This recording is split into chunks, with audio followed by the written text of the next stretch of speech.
Hey y'all, hey, happy Valentine's Day. And so I just decided to come in. I didn't do any lives or anything for this Valentine's Day selling season. Um, it's just been a lot. And then going live definitely was not in the cards for me. We have been busy. Thank the Lord. I'm so thankful for that. And I'm just gonna give a keep it real video. I'm so my back is wet and I'm cold and I'm gonna go home. I'm sitting under the tent. We done folded up the tables and the vehicles have been packed, and we don't have any room to put the tables and the tent in, so I'm waiting on one of our daughters to come. And I just decided to go on a video. Basket making is exciting. The projected amount of sales is amazing. I'm just gonna say it's not all glamorous at times. You may have people who say they're going to come out and help. They be late. They be having attitude. Their demeanor don't be as exciting and hopeful as yours. Instead of feeling like they're coming to help, they're looking like it's a chore instead. Y'all see the raindrops falling in the back. Even I don't know how, but this is a brand new tent, and it's kind of leaking through the tent.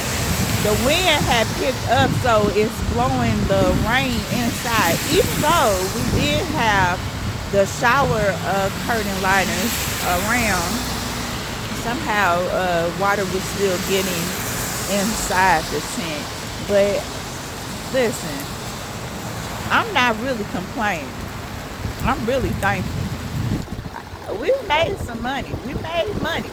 We really did. We made enough money to say I ain't quitting.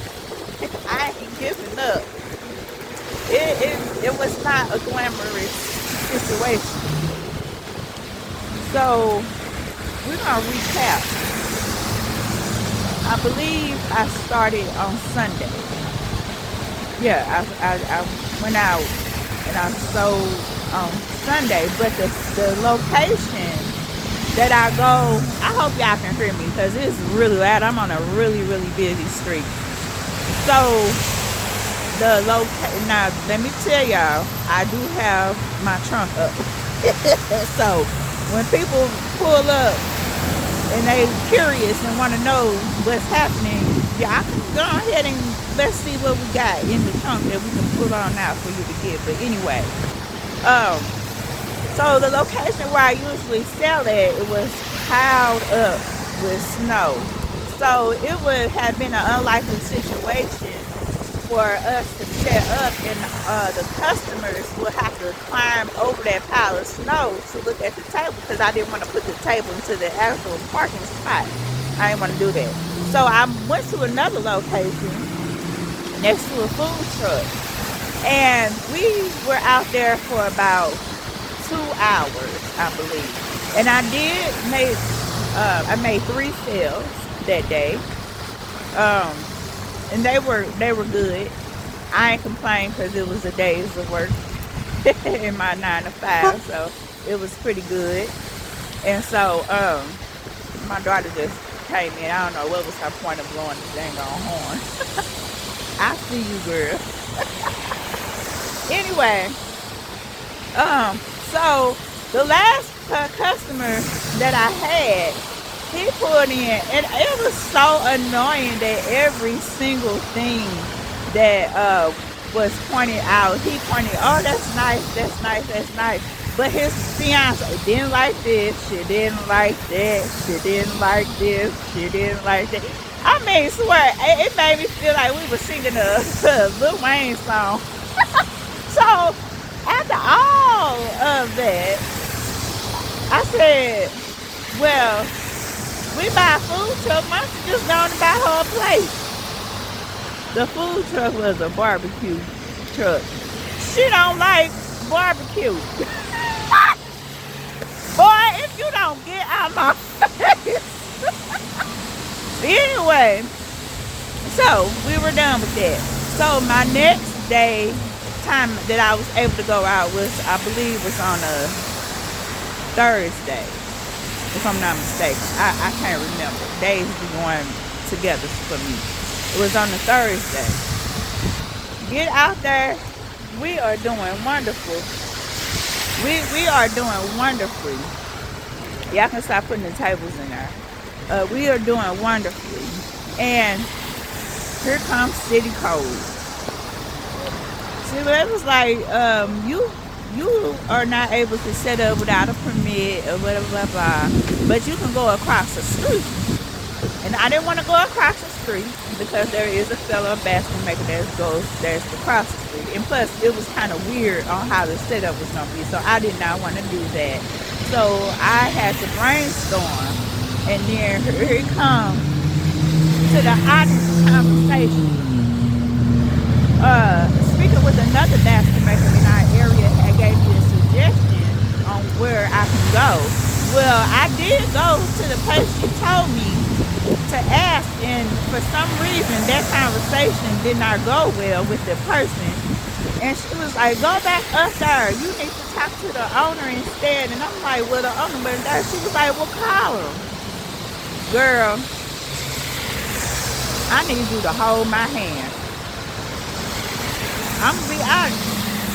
Sometimes we need people to hold our hand and walk us through on what we need to do, because we cannot, for some reason, do it ourselves.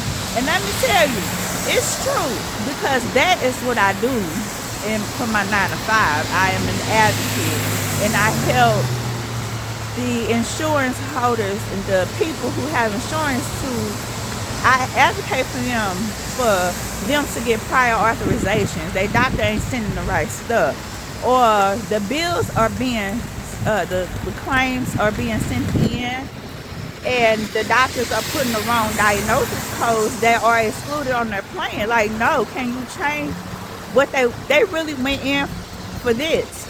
I need y'all to submit a corrected claim. Or if they are getting prescriptions and the prescriptions that they're getting can't be approved because they don't have the right diagnosis as primary. So I advocate for these people to get what they need to be handled. So I needed somebody to advocate for me. Well, we did a 3-way call. Long story short, I was able to set up. And we was here for 2 days, and I am thankful. I could have went in the house and cried, like, what am I gonna do next? I had my next. This is my next. So I just want to say, listen, sometimes it's gonna be hard. It's gonna be rocky. It's gonna be tough. Don't give up. Don't give in. The people who you will look to support you may not support you, but that's okay. Keep doing it anyway. Keep going, and it's gonna work out. To God be the glory. Today was great. Thank y'all for watching. I hope that I gave you an encouraging word. Sometimes entrepreneurship is not always glamorous. It's just not. But it's worth it. It's worth it. Bye.